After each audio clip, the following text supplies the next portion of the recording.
নমস্কার, এনবিপি উনানি আয়ুর্বেদ রিসার্চ সেন্টারের বিশেষ অনুষ্ঠানে আমাদের সকল দর্শক বন্ধুদের আরও একবার জানাবো অনেক অনেক স্বাগত। যদি চারিদিকে আমরা একটু নজর ঘোরাই, মাঝে মধ্যে একটা ছবি আমাদের কিন্তু সামনে ওঠে। সেটা হচ্ছে যে বেশিরভাগ মানুষ বা বেশ কিছু সংখ্যক মানুষ, বেশ বড় শতাংশের কিছু মানুষ একটু বেঁকিয়ে হাঁটছে, দেওয়াল ধরে হাঁটছে, সিঁড়ি দিয়ে উঠতে তাদের অনেক সময় লাগছে, সিঁড়ি থেকে নামতে তাদের সময় লাগছে, বাসে উঠতে, ট্রেনে উঠতে বা একটু সিট থেকে ওপরে উঠতে, কিছু করতে তাদের একটা বেশ সময় নিতে হচ্ছে। একটা ব্যথার সমস্যা হচ্ছে, হাঁটুতে হাত দিয়ে তাদের এগোতে হচ্ছে বা পিছোতে হচ্ছে। এই চিত্রগুলো আমরা কেন দেখছি? খুব পরিষ্কার তাদের হাঁটুর সমস্যা রয়েছে বা কোনো ব্যথা বেদনার সমস্যা রয়েছে। চিত্রটা ভীষণ স্বাভাবিক, কিন্তু এখন চিত্রটা অনেক বেশি প্রখর হয়ে গিয়েছে, শতাংশটা বেড়ে যাচ্ছে। বয়স্ক মানুষ ছাড়াও অল্প বয়সী ছেলে মেয়েদেরও এই সমস্যায় শুরু হতে দেখা যাচ্ছে, বা যে শতাংশ মানুষের বয়স্ক মানুষদের এই সমস্যাটা আমরা দেখতে পাচ্ছি, আজ থেকে 10 বছর আগেও যদি আপনি পিছন ফিরে তাকান, দেখবেন এত সংখ্যক বা এত বড় পরিমাণ একটা মানুষের কিন্তু এতটা ব্যথার সমস্যা ছিল না। অর্থাৎ প্রমাণিত আমাদের চারিপাশে, এমনকি আমাদের পরিবারের মধ্যেও অস্থির সমস্যা বাড়ছে এবং সেটা হুড়হুড়িয়ে বাড়ছে। এবং যাদের এই অস্থির সমস্যা পরিবারের মধ্যে রয়েছেন, তারা কি করবেন? সঠিক জায়গায় ট্রিটমেন্ট করছেন তো, যেখানে ট্রিটমেন্ট করলে উৎস থেকে আপনার সমস্যার সমাধান করা যাবে বা একেবারে আপনি সম্পূর্ণভাবে ভালো হওয়ার একটা আশার আলো দেখতে পাবেন, ঠিক সেইখানে আপনাদের পৌঁছতে চাই আমরা, পৌঁছে দিতে চাই আমরা। আর সে কারণেই এনবিপি উনানি আয়ুর্বেদ রিসার্চ সেন্টার, যে অনুষ্ঠানের মধ্যে থেকে অবশ্যই আপনারা সঠিক একটি দিশা খুঁজে পাবেন। আজকে মূলত আমরা অস্থির সমস্যা নিয়ে আপনাদের জন্য আলোচনা করব। তবে যে কোনো ধরনের শারীরিক সমস্যা, মানসিক সমস্যার জন্য এনবিপি উনানি আয়ুর্বেদ রিসার্চ সেন্টার আপনাদের সাথে রয়েছে, আপনাদের পাশে রয়েছে। এবং তার পাশাপাশি একগুচ্ছ অভিজ্ঞ চিকিৎসক, অত্যাধুনিক আয়ুর্বেদিক মেডিসিন বা পঞ্চকর্মা ডিপার্টমেন্ট, সব কিছুর মধ্যে থেকে আপনি ভালো থাকবেন। রিপোর্ট বেসড ট্রিটমেন্ট, ফলে আপনি যে ভালো হচ্ছেন সেটা প্রমাণ পাবে আপনার রিপোর্টে। প্রত্যেকটি জায়গাতে, প্রত্যেকটি বড় শহরে কিন্তু পৌঁছে যাচ্ছেন এনবিপির অভিজ্ঞ চিকিৎসকেরা। সে কারণে আপনি নিশ্চিত থাকুন, আপনাকে বেশি দূর ট্রাভেল করতে হবে না এনবিপিতে পৌঁছানোর জন্য। এবং এই অনুষ্ঠানগুলোর মধ্যে থেকে প্রত্যেক দিন আপনি আপনার মোবাইলে বা আপনার টিভির পর্দায় এনবিপি উনানি আয়ুর্বেদ রিসার্চ সেন্টারের একগুচ্ছ অভিজ্ঞ চিকিৎসকের কথোপকথন শুনতে পান, বিভিন্ন গুরুত্বপূর্ণ বিষয় নিয়ে আলোচনা শুনতে পান। আজকেও ঠিক এরকমই একটি বিষয়টি যেটা আমরা উল্লেখ করলাম, অস্থির সমস্যা, সেটা নিয়ে আপনাদের জন্য আলোচনা হবে। আমাদের সঙ্গে উপস্থিত রয়েছেন এনবিপি উনানি আয়ুর্বেদ রিসার্চ সেন্টারের মেডিকেল কনসালটেন্ট ডক্টর ভাদুরী। প্রথমেই তাকে জানাবো অনেক অনেক ধন্যবাদ এবং স্বাগত। নমস্কার।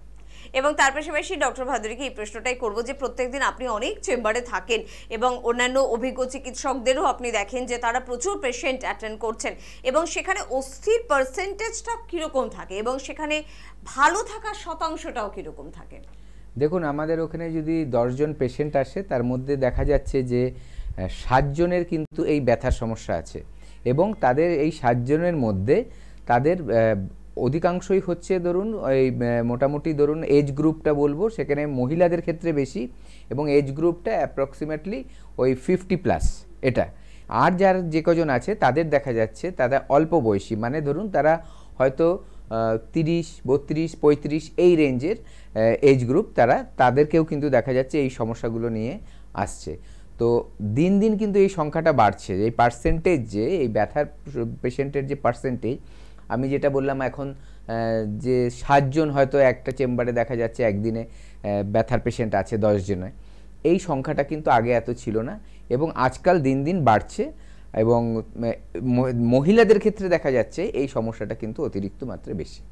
একদম। তাহলে কেন অতিরিক্ত মাত্রায় বেশি? আজ থেকে 10 বছর আগেও যদি আমরা দেখি এত অস্থির সমস্যা ছিল না, হঠাৎ করে কি এমন ঘটনা ঘটছে যার কারণে আমাদের অস্থি দুর্বল হয়ে যাচ্ছে? দেখুন, প্রথম কথা বলবো যে আমাদের লাইফস্টাইল একটা বড় একটা ব্যাপার, যার জন্য আজকাল কিন্তু এই বিভিন্ন ডিজিজগুলো আসছে। তার মধ্যে ব্যথার সমস্যাটাও কিন্তু একটা। এবার লাইফস্টাইলটা কি, আমাদের ডেইলি যে আমরা রুটিনে চলি সেটাই হচ্ছে মেইনলি আমাদের লাইফস্টাইল, ঠিক আছে, জীবনশৈলী যেটা বলা হয়। মানে এখানে আমি ঘুম থেকে ওঠা থেকে শুরু করে রাত্রে ঘুমোতে যাওয়ার পর্যন্ত যা যা করছি, সেটা আমার খাদ্য খাবার হতে পারে, আমার অ্যাক্টিভিটি হতে পারে, মানে আমি কাজকর্ম কি করছি সেটা হতে পারে, আমার মানসিক চাপ কতটা রয়েছে, আমার ঘুমের পরিস্থিতিটা কেমন, ঘুমের কন্ডিশনটা কেমন, এই সব কিছু নিয়ে যেটা হয় তারই কিন্তু একটা রেজাল্ট আমাদের অনেক সমস্যা দেখা যায়, তার মধ্যে একটা সমস্যা যেটা আমরা দেখতে পাচ্ছি আজকাল, যে হাড়ের জয়েন্টে কিন্তু ব্যথা হচ্ছে। একদম আমরা ঠিক এই বিষয়ে আলোচনায় আজকে থাকবো, এবং প্রত্যেকটি পরিবারে এই অস্থির সমস্যা কিন্তু রয়েছে নিশ্চিত আমরা, তাই প্রত্যেকে অনুষ্ঠান মনোযোগ সহকারে শুনবেন, বুঝবেন, এবং কোনো প্রবলেম থাকলে এখানেও ফোন করতে পারেন বা সরাসরি এনবিপি ইউনানি আয়ুর্বেদ রিসার্চ সেন্টারের হেল্পলাইন নাম্বারে ফোন করতেই হবে। কে আছেন বলবেন? নমস্কার। হ্যালো। হ্যাঁ হ্যালো, কে বলছো? আমি হাওড়া থেকে বলছি। হ্যাঁ বলো, কি প্রবলেম? বিরাডিঙ্গি থেকে বলছিলাম। আমার না মাঝে মধ্যে আর কি পেটে প্রচন্ড লাগে। কোথায় লাগে পেটের? পেটে একটু উপর দিকটা করে লাগে। আচ্ছা, মানে লাগে বলতে কি রকম, মানে কি ব্যথা, কেমন হয় ব্যথাটা? মানে মাঝে মধ্যে কামড়ে কামড়ে ধরে, তারপরে এমনি ব্যথা হয়। পেটের মাঝখানে বলছো তো? হ্যাঁ হ্যাঁ। আচ্ছা, এমনি খাওয়া দাওয়া ঠিকমতো হজম হয়? হ্যাঁ, খাওয়া দাওয়া হজম হয়, পটিও ক্লিয়ার হয়। আচ্ছা, তাহলে এটা মানে মেইনলি এরকম কামড়ে ধরে যেটা বলছেন, তো এটা কখন? আমাকে কি কোনো রকম ইউএসজি বা কিছু করে দেখতে হবে? বলছি আমি, মানে এটা কখন কোনো খাবার দাবার খেলে তারপর হয়, না যেখানে হঠাৎ করে হয়? হঠাৎ করে হয়। আচ্ছা, আর এমনি জল খান কতটা আপনি? জল 2 লিটার 2.5 লিটার। জল 2-2.5 লিটার। আপনার এজটা কত? আমার 21 প্লাস। 21 প্লাস। আচ্ছা, এই ব্যথাটা আপনি বলছেন, এটা তলপেটের ব্যথা বলছেন না তো? না না না না না। ঠিক আছে, আপনি শুনতে থাকুন, আমি বলছি। দেখুন, আমাদের পেট বলতে অনেকটা জায়গা বোঝায়, ঠিক আছে? যখন কেউ ইউএসজি করে তখন দুরকম হয়, লোয়ার অ্যাবডোমেন, আপার অ্যাবডোমেন, অথবা হোল অ্যাবডোমেন, ঠিক আছে? একটা পার্ট ধরে বলা হয়, অথবা পুরোটাই হয়। মানে এই অ্যাবডোমেন যেটা, এটাকে আমরা পেট বলি। এই এরিয়াটা অনেকটা বড়। এবার এখানে অনেকগুলো আমাদের অর্গান আছে, খুব গুরুত্বপূর্ণ অর্গান আছে। সেটা লিভার থেকে শুরু করে লিভার, স্টমাক, প্যানক্রিয়াস, ঠিক আছে, গল ব্লাডার, এগুলো তো আছে। তার সাথে সাথে আমাদের যে ফিমেল অর্গানসগুলো আছে, মহিলাদের ক্ষেত্রে, পুরুষদের ক্ষেত্রে যেটা মেল অর্গানস আছে, এগুলোও থাকে। যেহেতু পুরো পেটটা বলা হচ্ছে, তার সাথে আমাদের কিডনি রয়েছে, এরকম অনেক কিছু রয়েছে। আর এই যে ব্যথাটা, এটা হচ্ছে একটা সিমটম। তলপেটে হলে আমরা ধরে নিই যে মহিলাদের ক্ষেত্রে হয়তো গাইনের সমস্যা আছে, পুরুষদের ক্ষেত্রে দেখা যায় অনেক সময় প্রস্টেটের সমস্যা থাকে এজ অনুযায়ী। দেখা যাচ্ছে যে ওপরের দিকে, ডান দিকে, ওপর পেটে যদি ডান দিকে ব্যথা হয়, আমরা অনেক সময় ভাবি যে হয়তো লিভারের ব্যথা আছে। স্টমাকের মাঝখানে পেটের ব্যথা হলে আমরা অনেক সময় ভাবি যে সেখানে হয়তো হাইপার অ্যাসিডিটি হচ্ছে, অ্যাসিড রিফ্লেক্স যেটা বলা হয় সেটা হচ্ছে, বা ইনডাইজেশনের সমস্যা হচ্ছে, অ্যামিবিক ডিসেন্ট্রি হচ্ছে, এরকম অনেক কিছু থাকে। এর জন্য আপনি যেটা বলেছেন ওটা হচ্ছে বুদ্ধিমানের কাজ। আপনার কি করতে হবে, হোল অ্যাবডোমেন একটা ইউএসজি করবেন, ভালো জায়গার থেকে করবেন, আপনার বাড়ির কাছাকাছি যাদের রেপুটেশন আছে আপনি জানেন, সেরকম জায়গার থেকে করে আপনি ওটা নিয়ে, রিপোর্টটা নিয়ে আমাদের এনবিপিতে চলে আসুন। ডিলে করবেন না। আবার শুরুতে থেকেই বলে যাচ্ছি, আমি সবসময় প্রোগ্রামে একটা কথা বলি, যে কোনো রোগ অল্প থাকতে সারিয়ে নেওয়া খুব সহজ, যখনই ওটা বেড়ে যাবে তাহলে কিন্তু ওটা সারতে সময় লাগবে, এবং ক্ষয়ক্ষতিটাও কিন্তু ভেতরে বাড়তে থাকবে। তার জন্য আপনার পেটে ব্যথা হচ্ছে, যেহেতু বোঝা যাচ্ছে না কেন, আর জাস্ট একটা পেটে ব্যথা আমার হয়, সেটা দিয়ে তো কোনো ডায়াগনোসিস হয় না। তার জন্য টেস্ট করতে হয়, বিভিন্ন ধরনের রিপোর্টস করতে হয়, ক্লিনিক্যাল আই দিয়ে দেখতে হয়, ডাক্তারবাবুটা দেখতে হয় যে আপনার সাথে সামনাসামনি কথা বলে আপনার কোথায় প্রবলেম ঠিক দেখে তারপরে ডিসিশানে আসা যায় যে আপনার ব্যথাটা কেন। এবার সেই ব্যথাটাকে ঠিক করার জন্য কিন্তু রয়েছে আমাদের এনবিপির আয়ুর্বেদিক চিকিৎসা, যেটা কিন্তু গোড়া থেকে সেই রোগটাকে কিন্তু সারানো যাবে। না হলে ধরুন আপনি এখনই দোকানে গিয়ে যদি বলবেন যে আমার পেট ব্যথা করছে, পেট ব্যথার একটা ট্যাবলেট দিয়ে দেবে, 3-4 ঘন্টা 5 ঘন্টা তার এফেক্ট থাকবে। এবার সেই বড়ির সাথে আরেকটা বড়ি খেতে হবে যাতে আপনার অ্যাসিডটা বেড়ে না যায়। এবং বারবার যদি যারা এই ব্যথার ওষুধ, যে কোনো ব্যথার ওষুধ যারা খেতে থাকে, একটা সময়ের পর লিভারে এফেক্ট করে, লিভারটাকে ড্যামেজ করতে সাহায্য করে, এবং সেখান থেকে আরও অর্গানগুলো আস্তে আস্তে কিন্তু ড্যামেজ হয়। যেমন কিডনি হয়, একটা সময় লিভারের খারাপ হলে সেখান থেকে দেখা যাচ্ছে অন্য অর্গানগুলো কিন্তু খারাপ হওয়া শুরু করেছে।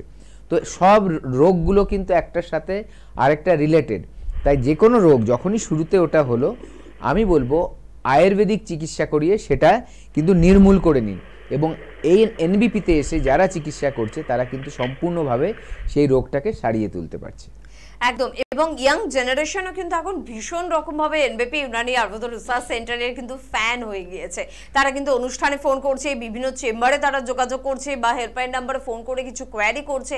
সে কারণে বলবো প্রত্যেকের জন্য, একেবারে ছোট শিশু থেকে শুরু করে জীবনের শেষ মুহূর্তের আগে স্টেজ পর্যন্ত এনবিপি ইউনানি আয়ুর্বেদ রিসার্চ সেন্টার আমাদের সাথে রয়েছে, আমাদের সাথে থাকবে। কে আছেন বলবেন? নমস্কার। নাম খারাপ বলছি, দেবু হাজরা। হ্যাঁ বলুন দেবু বাবু, কি সমস্যা হচ্ছে? সমস্যা বলতে দেখা যাচ্ছে গাটা হালকা চুল করছে, চুলগুলো লাল লাল দাগড়া হয়ে যাচ্ছে। আচ্ছা, এটা কি সারা বছরই থাকে না পার্টিকুলার একটা সময়ে হয়? এটা তো কম বেশি সারা বছর থাকে, আপনি ঠিক বলেছেন। গরমেতে বেশি হয়। গরমেতে বেশি হয়। আর এই যে বর্ষাকালে এখনো দেখা যাচ্ছে কি? হ্যাঁ, তবে জল ফল পড়লেও গা চুলতে। আচ্ছা ঠিক আছে, আপনি শুনতে থাকুন, বলছি। প্রথমে এই যে ব্যাপারটা, এটা আপনার যে অ্যালার্জির যে টেন্ডেন্সি থাকে মানুষের মধ্যে, সেটা কিন্তু আপনার বেশি আছে। ঠিক আছে, এটা আইজি বলে একটা টেস্ট করলে মোটামুটি বোঝা যায় যে আপনার অ্যালার্জিটা কতটা রয়েছে, এবং সেইটা দেখলে তারপরে বোঝা যায় হ্যাঁ যে এই যে চুলকনির ভাবটা আপনার একটা অ্যালার্জিক রিয়েকশন। আর আপনি যেটা বললেন যে আপনার গরমকালে বেশি হয়, কারণ হচ্ছে অনেকেরই কিন্তু হিট অ্যালার্জি থাকে। মানে এই যে লাল লাল হয়ে যাওয়া, ফুসকুড়ি মতো হওয়া, চুলকোনো, এই যে ব্যাপারগুলো, এগুলো এক একটা স্কিনের ওপরে যে এফেক্টগুলো হয় তার পিছনে একটা কারণ থাকে। কারণটা হচ্ছে অ্যালার্জিক টেন্ডেন্সিটা আপনার মধ্যে বেশি। এবার কেন হচ্ছে, কারো সেটার জন্য কোন টেন্ডেন্সিটা আপনার গরমে বেশি হয়, তার মানে গরমের যে এফেক্টটা সেটা আপনার মধ্যে রিয়াকশানটা বেশি করে, যার জন্য আপনি গরমে এইটার থেকে বেশি কষ্ট পান। আবার দেখবেন কারো কারো ক্ষেত্রে দেখা যাচ্ছে যে এই বর্ষাকালে যখন ওয়েদারটা চেঞ্জ হয় তখন আবার এই সমস্যাগুলো বেশি দেখা যায়। এক একজনের এক একটা রয়েছে। এইটাকে কিন্তু কিভাবে ঠিক করা যাবে, আপনার যে অ্যালার্জিটা আছে সেটাকে চাপা না দিয়ে, মানে আপনার যে অ্যালার্জি হলে, মানুষের দেখবেন অ্যালার্জি হলে হাঁচি হয় বেশি, অ্যালার্জি হলে ব্রিদিং প্রবলেম হয়, অ্যালার্জি হলে কাশি হয়, এরকম অনেক কিছু হয় সিমটম। আর তার সাথে সাথে স্কিনের ওপরে কারো কারো এফেক্ট হয় অ্যালার্জির। এবার কি হয়, সাধারণভাবে আমরা কি করি, দোকান থেকে গিয়ে একটা অ্যান্টি অ্যালার্জিক একটা ট্যাবলেট খেয়ে নিয়ে সেটাকে আমরা চাপা দিয়ে দিই। চাপা দিলে কি হলো, অ্যালার্জি যে ব্যাপারটা, যেই ঘটনাটা হচ্ছে সেটা হলো না, কিন্তু সেটা কি সেরে গেল? সারলো না। সেটা চাপা পড়ে রাখলো ততক্ষণ যতক্ষণ মেডিসিনের এফেক্টটা থাকবে। যেই মেডিসিনের এফেক্টটা চলে গেল, সেই পরিবেশটা যখন আবার সৃষ্টি হয়ে যাবে, আপনার অ্যালার্জিটা আবার কিন্তু চলে আসবে। এইটাকে যদি নির্মূল করতে হয় তাহলে অবশ্যই কিন্তু আয়ুর্বেদের হাত ধরে আপনাকে এগোতে হবে, যেখান থেকে আপনার যে রিপোর্টে আসবে যে অ্যালার্জিটা বেশি আছে সেইটাকে কমানো যাবে। এবার সেটাকে কমিয়ে যখন নর্মালে চলে আসলো পার্মানেন্টলি, তখন দেখবেন আপনার সেরকম পরিবেশ হলেও কিন্তু অ্যালার্জি যে সিমটমগুলো বা যে জিনিসগুলো আপনার সমস্যাগুলো দেখা দিচ্ছে সেগুলো কিন্তু আর হবে না। একদম, যে কোনো সমস্যার জন্য তাই যোগাযোগ কিন্তু করতে হবে এনবিপি ইউনানি আয়ুর্বেদ রিসার্চ সেন্টারে 9830235527 বা 37। স্ক্রিনে কিন্তু যাচ্ছে এই দুটো ফোন নাম্বারগুলো নোট করতে হবে, ফোন করতে হবে, যোগাযোগ করতে হবে। আজকে আমরা অস্থির সমস্যা নিয়ে আলোচনা করছিলাম, এবং অস্থির তো বিভিন্ন প্রকারের সমস্যা হয়, তো সব ধরনের সমস্যারই কি পেশেন্ট পাওয়া যায়? আর মূলত আজকে আমরা কোনটা দিয়ে শুরু করব আলোচনা? দেখুন, প্রথম সবচেয়ে বেশি তো আমরা যেটা পাই হচ্ছে একটু মাঝবয়সী থেকে যাদের পাওয়া যায় তাদের হচ্ছে হাঁটুর যন্ত্রণা, এবং এই হাঁটুর যন্ত্রণা মহিলাদের মধ্যেও বেশি আছে। দেখা গেছে যে যাদের এই হাঁটুর প্রবলেম বা ধরুন কোমরের প্রবলেম, তাদের মধ্যে আরেকটা মানে সমস্যা থাকে, সেটা হচ্ছে কি ওজন বেশি। ঠিক আছে, যেহেতু ওজন বেড়ে যাওয়াটায় কি হয়, হাড়ের ওপরে চাপটা অতিরিক্ত মাত্রায় পড়ে, সেখান থেকে কিন্তু যার অল্প ক্ষতি হয়ে আছে হাড়ের মধ্যে, সেখান থেকে কিন্তু ক্ষতিটা বেড়ে যায় এবং ওই জিনিসটা বাড়তে থাকে, মানে ব্যথাটা বাড়তে থাকে। কেন? কারণ হচ্ছে সেই হাঁটুর ওপরে চাপ পড়ছে বা কোমরের ওপরে চাপ পড়ছে। চাপ পড়লে কি হবে, শরীরের চাপটা যখন পড়ে তখন সেখান দিয়ে যে নার্ভগুলো আছে, নার্ভগুলো চাপ খেয়ে যায়, কম্প্রেশন বলে। যখনই চাপ খেয়ে থাকবেন সেখানে কিন্তু নার্ভটা যেখানে গেছে সেই জায়গাগুলো কিন্তু ব্যথা হবে। এই অস্টিও আর্থ্রাইটিস, এটা হচ্ছে সাধারণত আমরা দেখতে পাই যে আমাদের হাঁটুতে যে ব্যথাটা হয়, খুঁজে দেখা গেল, এক্সরে করে রিপোর্ট করে দেখা গেল সেখানে অস্টিও আর্থারাইটিস হয়। অস্টিও আর্থারাইটিসে কী হয় ঘটনাগুলো, দুটো হাড়ের মাঝখানে যে একটা গ্যাপ থাকে, বা সেখানে দুটো হাড়েরই মাথায় একটা করে টুপি থাকে। টুপিটা কেন থাকে? যাতে দুটো হাড় ঘষাঘষি না করতে পারে, এবং ওই জয়েন্টের চারিদিকে একটা ফ্লুইড থাকে। সেই ফ্লুইডটার কাজ কি, যে জায়গাটাকে পিচ্ছিল রাখা, যাতে খসখসে না হয়ে যায়, জায়গাটা ড্রাই না হয়ে যায়, যাতে ঘষলে ক্ষয়ে না যায়, এটা হচ্ছে কাজ। এবার যখন সমস্যাটা দেখা যায় তখন এই যে হাঁটুর ভেতরে যে ফ্লুইডটা, যেটাকে বলা হয় সাইনোভিয়াল ফ্লুইড, এই ফ্লুইডটা আস্তে আস্তে কমতে থাকে।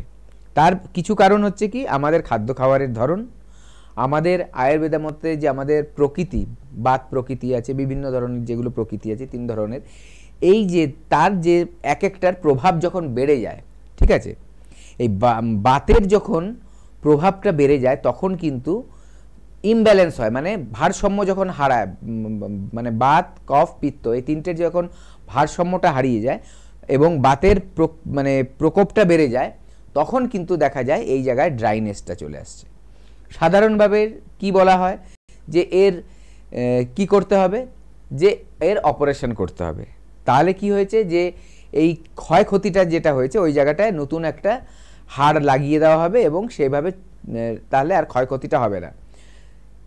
এইবার করার পরেও দেখা যায় অনেকেই আগের মতোই হাঁটতে পারছে না, কারণ সেখানে কিন্তু সাইনোভিয়াল ফ্লুইড, সেই ফ্লুইডটা কিন্তু তৈরি হয়নি, ঠিক আছে।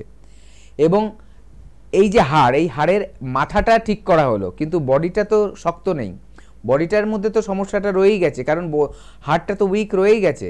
কেন উইক রয়ে গেছে? আমাদের খাদ্য খাবারের ধরন, আমাদের লাইফস্টাইল, এটার থেকে সেখানে যে হাড়ের যে গঠন যা দিয়ে হচ্ছে সেই গঠনটা কিন্তু উইক হয়ে গেছে, সেখানে পর্যাপ্ত পরিমাণে কিন্তু মানে নিউট্রিশন পাচ্ছে না, পুষ্টি পাচ্ছে না হাড়টা, তার জন্য ওখানে ক্ষয়ক্ষতি হচ্ছে। এইবার দেখা গেল সেই ব্যক্তি খুব মোটা রয়ে গেছে, তার মোটাটা কমেনি, কিন্তু হাড়ের একটা অপারেশন করেছে যেখানে হাড়ের মাথাগুলো মজবুত হয়েছে, কিন্তু হাড়ের যে পুরো বডিটা, শ্যাফট যেটাকে বলা হয়, হাড়ের যে বডি, সেটা কিন্তু আগের মতোই রয়েছে। তাহলে আপনি ভাবুন, মাথাটাকে আপনি শক্ত করলেন, বডিটা শক্ত হলো না, ওপর থেকে চাপ বেশি পড়ছে, কারণ ওজনটা বেশি, তাহলে কি আগের মতো আপনি হাঁটতে পারবেন? বেশিরভাগ ক্ষেত্রেই দেখা যায় যে এই জায়গাটায় সমস্যাটা রয়েই যায়। মানুষ কমপ্লেন করে যে না, সে মাটিতে বসতে পারছে না, নিচু থেকে উঠতে কষ্ট হচ্ছে, রয়ে গেছে। কিন্তু আয়ুর্বেদ চিকিৎসা করলে কি হবে, এই যে ঘাটতিগুলো, পুষ্টির ঘাটতিগুলো, সেগুলো ঠিক হবে ওষুধের মাধ্যমে, আয়ুর্বেদিক ওষুধের মাধ্যমে। কারণ গাছপালা দিয়ে, এগুলো জানেন যে আমরা খাদ্য খাবার খাই সেটাও গাছপালা থেকে, আয়ুর্বেদিক মেডিসিন যেটা নর্মালি হয় সেগুলোও কিন্তু গাছপালা থেকেই তৈরি। কিছু মিনারেলস ইউজ করা হয়, সেটা অন্য কথা, সবার মেডিসিনে বা সব মেডিসিনে সেগুলো থাকে না। মেন বেসিকটা হচ্ছে কি আপনার মানে হার্বস, ঠিক আছে, গেল। তাহলে এইটা যখন আপনার ঠিক হলো, তার সাথে সাথে যে থেরাপি আছে, পঞ্চকর্মা থেরাপি, সেখানে কি করা হয়, যে এই যে ড্রাইনেসটাকে ঠিক করা হয়, যেটা আমি বাতের কথা বলছিলাম, বাত টাইপ, যেটা শরীরটাকে ড্রাই করে, হালকা করে দেয়, সেখানে জিনিসগুলোকে যেটা থাকা দরকার সেটাকে নষ্ট করে দেয়, সেইটাকে যখন কারেকশান করিয়ে দেবে, তখন সেই ব্যক্তি কিন্তু পার্মানেন্টলি সুস্থ হবে এবং লং টার্ম ধরে কিন্তু সে নর্মালভাবে চলে ফিরে বেড়াতে পারবে। একদম এত ভালো পদ্ধতি কিন্তু রয়েছে এনবিপি ইউনানি আয়ুর্বেদ রিসার্চ সেন্টারে, যেটা ভেতর থেকে, উৎস থেকে আপনার সমস্যাকে কিন্তু রিপেয়ার করার চেষ্টা করছে এবং সেই চেষ্টা থেকে সবথেকে বেশি সাকসেস কিন্তু পেয়েছে এনবিপি ইউনানি আয়ুর্বেদ রিসার্চ সেন্টার, এবং সে কারণে অস্থির সমস্যা নিয়ে যারা আসছেন তারা কিন্তু ভীষণ ভালো আছেন। আজকে আরো অনেক কথা আছে অস্থি নিয়ে, তবে কি আছেন একটু দেখবো। নমস্কার। নমস্কার, হ্যাঁ সায়ন্তিকা বলছি। হ্যাঁ বলুন, কোথা থেকে ফোন করছেন? বেলুর থেকে বলছি। বেলুর থেকে। কি প্রবলেম? বয়স কত? বয়স এই 30 বছর। আর প্রত্যেকদিন আমার এই পাইলসে ব্যথা হচ্ছে, মানে বসে কাজ করতে হয়, একভাবে বসে থাকলে পাইলসটা ধরে যাচ্ছে, উঠে দাঁড়াচ্ছি, সোজা হয়ে দাঁড়াতে পারছি না, প্রচন্ড কষ্ট হচ্ছে, অনেকক্ষণ বাদে গিয়ে সোজা হয়ে দাঁড়াতে। আপনার ওজন কি বেশি? না না, ওজন ঠিক। আচ্ছা, বসে কাজ করতে হয় মানে কি, আপনি কি জব করেন কোথাও? হ্যাঁ। আচ্ছা, ঠিক আছে। এটা কতদিন ধরে ভুগছেন? এটা মাঝে মধ্যেই হচ্ছে, মানে কখনো কন্টিনিউয়াসলি প্রত্যেকদিন হচ্ছে, আর কখনো হয়তো মাস দেড়েক বাদে হচ্ছে। ব্লিডিং হয়? হ্যাঁ। ওখানে পাইলস থেকে কি ব্লিডিং হয়? না স্যার, আমি পাইলস বলেছি, পাইলস দ্বারার কথা বলেছি। শুনতে পারি না, আরেকবার বলুন। কিসের প্রবলেম? শিরদাঁড়ার কথা বলছি। স্পাইন আচ্ছা স্পাইনে ব্যথা হচ্ছে, স্পাইনের প্রবলেম হচ্ছে। শিরদাঁড়া কোন জায়গাটায় হচ্ছে আপনার? কি পুরো শিরদাঁড়া ধরেই হচ্ছে না? শিরদাঁড়াটা, হ্যাঁ পুরো শিরদাঁড়াটা ধরে যাচ্ছে, মানে নিচের দিক থেকে উপরের দিকে ব্যথাটা হচ্ছে। হ্যাঁ হ্যাঁ ঠিক আছে, এবার বুঝতে পেরেছি, শুনতে থাকুন। দেখুন, প্রথমে আমাদের যে মেরুদণ্ডের হাড় আছে সেটা একদম ঘাড় থেকে নিয়ে কোমর অবধি গেছে, ঠিক আছে। এবার আপনার যেটা হচ্ছে, আপনি যেহেতু বসে কাজ করছেন, দুটো ব্যাপার হচ্ছে। একইভাবে অনেকক্ষণ বসে থাকতে হচ্ছে, সেখানে কি হচ্ছে, আপনার যে স্পাইনটা সেটা রিল্যাক্স হচ্ছে না, এটা হচ্ছে প্রথম কথা। দ্বিতীয় কথা হচ্ছে কি, আপনি যেহেতু কাজ করছেন আপনার ঘাড় নামিয়ে কাজ করতে হচ্ছে এবং কোমরটা ঝুঁকিয়ে কাজ করতে হচ্ছে। কেউ আমার মতো এভাবে সোজা বসে কলম দিয়ে লিখে কাজ করতে পারবে না। তার জন্য কি করতে হবে, তার একটু সামনের দিকে কিন্তু ঝুঁকেই কাজ করতে হবে এবং মাথাটা নামাতে হবে আমার জিনিসটা দেখার জন্য। এইবার আমি বলি, আপনারা তো অনেক সময় এক্সরে প্লেট নিজেদের দেখেছেন বা অন্য কারোটা দেখেছেন, দেখবেন আমাদের যে স্পাইনটা, আমাদের মেরুদণ্ডের যে হাড়টা, সেটা কিন্তু একটা সাপের মতো আঁকা বেঁকা চেহারা আছে এবং ঘাড়ের মধ্যে যেরকম তার শেপ, আমাদের কোমরেও কিন্তু তার শেপটা ওরকমই, ঠিক আছে, ঠিক মানে লাম্বার রিজিয়ন যেটা বলি কোমর। এবং এই দুটো ক্ষেত্রেই যখন আমরা সামনের দিকে ঝুঁকবো তখন কিন্তু যে এর যে কার্ভটা বা বক্রতাটা সেটা উল্টো দিকে হয়ে যায়। এটা থাকে হচ্ছে মানে কার্ভটা থাকে হচ্ছে বাইরের দিকে মুখ করে। এবার যখন আপনি সামনের দিকে ঝুঁকছেন ওটা কি হয়, সোজা হতে থাকে, মানে কার্ভটা ছিল এমন, এবার আপনি সামনের দিকে ঝুঁকছেন, এটা কিন্তু সোজা হচ্ছে। এবার যত আপনি সামনের দিকে ঝুঁকবেন এটা কিন্তু তত আবার উল্টো দিকে যাচ্ছে, ব্যাপারটা বুঝতে পারছেন? যেদিকে ওর বেন্ড হয় তার ঠিক উল্টো দিকে আপনি জোর করে বেন্ড করাতে হচ্ছে, কারণ আপনি নিচু করে কাজ করছেন, ঘাড় নিচু করে এবং কোমর নিচু করে কাজ করতে হচ্ছে আপনার। এই জিনিসটা কিন্তু দিনের পর দিন যখনই চলতে থাকে তখন এখানের ওপরে কিন্তু এই যে দুটো জায়গায় কিন্তু চাপ আসে। আপনার তো একটা শেপ রয়েছে, সেই শেপ অনুযায়ী ওখান দিয়ে নার্ভটা গেছে, স্মুথলি গেছে, ব্লাড ভেসেল গেছে, কোনো কষ্ট নেই একটা সুস্থ মানুষের। যেই আপনি চেঞ্জ করলেন আপনার ডিরেকশনটা, হাড়ের যে চেঞ্জ করে ফেলছেন আপনি, তখনই কিন্তু ওই নার্ভের ওপরে চাপ পড়বে, ব্লাড ভেসেলে চাপ পড়বে। এবার ব্লাড সার্কুলেশন ঠিক মতো হবে না। সেখানে কি হবে, যখনই ব্লাড সার্কুলেশনে অবস্ট্রাকশন আসবে সেখানে কিন্তু খাদ্য খাবারগুলো ঠিকমতো পৌঁছচ্ছে না, যেটা আমরা পুষ্টি বলি। হাড় দুর্বল হয়ে যাবে এবং নার্ভ যেহেতু গেছে, ওখানে নার্ভে চাপ পড়েছে, তখন কিন্তু ওখানে না ব্যথাটা ফিল করবেন। এবং সার্ভাইকাল স্পন্ডেলোসিস, লাম্বার স্পন্ডেলোসিস, এইসব জায়গায় দেখবেন ব্যথা তো থাকেই, তার সাথে সাথে দেখা যায় যে জয়েন্ট স্পেস কমে গেছে, জয়েন্ট স্পেস ডিমিনিশড, এই কথাটা থাকে। তারপরে সেখানে ইরোশন বলে একটা কথা থাকে অনেক সময়, মানে হাড় ক্ষয়ে গেছে। এই যে সমস্যাগুলো তৈরি হয় সেখান থেকেই কিন্তু আপনার আস্তে আস্তে পার্মানেন্টলি বা ক্রনিকভাবে এই ব্যথাটা কিন্তু সৃষ্টি হয়ে যায়। আপনার এখন ম্যাডাম প্রথম যেটা করা উচিত একটা মেনটেনেন্স হিসাবে, সেটা এই মুহূর্ত থেকে করতে হবে। যখনই আপনি কাজে বসবেন ঘন্টাখানেক পর একটু উঠে রিল্যাক্স করে 2-4 পা হেঁটে এসে আবার বসবেন, এটা হচ্ছে প্রথম। রেগুলার একটু হালকা এক্সারসাইজ করতে হয়, ঠিক আছে, সেগুলো আমাদের সেন্টারে এলে আমরা বলে দেবো কোন এক্সারসাইজ কিভাবে করতে হয়।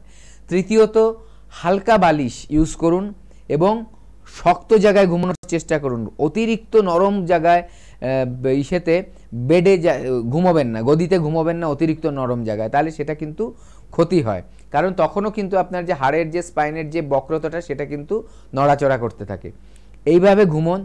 দরকার পড়লে সার্ভাইকাল পিলো ইউজ করুন, যেটা আপনি কাত হয়ে শুলেও মাথা ঠিক রাখবে। এটা হচ্ছে ম্যানেজমেন্ট, এটা কিওর না। এভাবে থাকলে আপনার কষ্টটা আপনি ফিল করতে পারবেন না চট করে, কিন্তু এটা না সারালে দিন দিন যে সমস্যাটা আছে ওটা বাড়তে থাকবে। এটাকে সারিয়ে নেওয়া কিন্তু সম্পূর্ণভাবে সম্ভব। আর সেটা আপনার যে কোনো ব্যথা হোক, যে কোনো জায়গার ব্যথা হোক, মানে আজকে যেহেতু হাড় নিয়ে বলছি, হাড়ের কথা বলছি, সেটা ছাড়িয়ে নেওয়া কিন্তু সম্ভব আয়ুর্বেদিক মেডিসিনের সাহায্যে, আয়ুর্বেদিক পঞ্চকর্মার সাহায্যে। এই দুটোর কম্বিনেশন যখন হবে দেখবেন রোগটা আরও তাড়াতাড়ি কিন্তু সেরে যাবে। এবং এনবিপিতে কিন্তু এই ব্যবস্থা দুটোই রয়েছে, আপনার আয়ুর্বেদ পঞ্চকর্মার কিন্তু ব্যবস্থা রয়েছে এবং তার সাথে সাথে মেডিসিনেরও ব্যবস্থা রয়েছে। ডাক্তারবাবুরা যখন আপনাকে পরীক্ষা করবে, দেখবে, প্রেসক্রিপশন করবে, তখনই কিন্তু ওনারা বুঝবে আপনার কি শুধু মেডিসিনেই কাজ হয়ে যাবে নাকি পঞ্চকর্মা দরকার। যদি দুটোই দরকার হয় দুটোই আপনাকে সাজেস্ট করবে, যদি শুধু মেডিসিনে কাজ হয় আপনাকে মেডিসিন দিয়েই সুস্থ করে তুলবে। একদম। আর চট করে আমাদের বন্ধুদের জন্য বলবো স্ক্রিনে যাওয়া নাম্বার কিন্তু নোট করতেই হবে, এবং তার পাশাপাশি আপনাদের একটু জানিয়ে দেবো কোথায় কোথায় চেম্বার রয়েছে। যিনি আছেন তিনি একটু সময় দেবেন। আসানসোলে কিন্তু চেম্বার রয়েছে, সংস্থার ডিরেক্টর বি শর্মাকে পাচ্ছেন, খড়গপুরে ডক্টর এন ভট্টাচার্যকে পাচ্ছেন, হলদিয়া পেয়ে যাচ্ছেন ডক্টর এ হালদারকে, কোচবিহারে পাচ্ছেন ডক্টর এস ঘোষালকে, দুর্গাপুরে পেয়ে যাচ্ছেন ডক্টর বি শর্মাকে, মালদায় কিন্তু পেয়ে যাচ্ছেন ডক্টর এস ঘোষালকে, আরামবাগে পাচ্ছেন ডক্টর এ হালদারকে, বাঁকুড়ায় কিন্তু পেয়ে যাচ্ছেন ডক্টর বি শর্মাকে, বোলপুরে কিন্তু পাচ্ছেন ডক্টর বি শর্মাকে, রায়গঞ্জে পাচ্ছেন ডক্টর এস ঘোষালকে, হেরিয়ায় পেয়ে যাচ্ছেন ডক্টর এ হালদারকে, মেচেদায় পেয়ে যাচ্ছেন ডক্টর এন ভট্টাচার্যকে, বহরমপুরে পেয়ে যাচ্ছেন ডক্টর এ হালদারকে, বর্ধমানে পেয়ে যাচ্ছেন ডক্টর এন ভট্টাচার্যকে, শিলিগুড়িতে পাচ্ছেন ডক্টর এস ঘোষালকে, গঙ্গারামপুরে কিন্তু পেয়ে যাচ্ছেন ডক্টর বি শর্মাকে, পেয়ে যাচ্ছেন আগরতলায় ডক্টর এন ভট্টাচার্যকে, কৃষ্ণনগর নদিয়ার বন্ধুরা পেয়ে যাচ্ছেন ডক্টর এ হালদারকে, শিলচরে কিন্তু আপনারা এখন থেকে পেয়ে যাবেন ডক্টর এন ভট্টাচার্যকে, দিল্লিতে পেয়ে যাচ্ছেন ডক্টর বি শর্মাকে, জামশেদপুরে পেয়ে যাচ্ছেন ডক্টর এন ভট্টাচার্যকে, বনগাঁর নতুন চেম্বার 18 তারিখ ওপেনিং, প্রথম দিনই কিন্তু থাকছেন সংস্থার ডিরেক্টর বি শর্মা। সেক্ষেত্রে খুব তাড়াতাড়ি কিন্তু নাম লেখাতে হবে যারা বনগাঁয় যোগাযোগ করতে চাইছেন। গুয়াহাটিতে পেয়ে যাচ্ছেন ডক্টর বি শর্মাকে, ডিব্রুগড়ে পাচ্ছেন doctor S ঘোষালকে।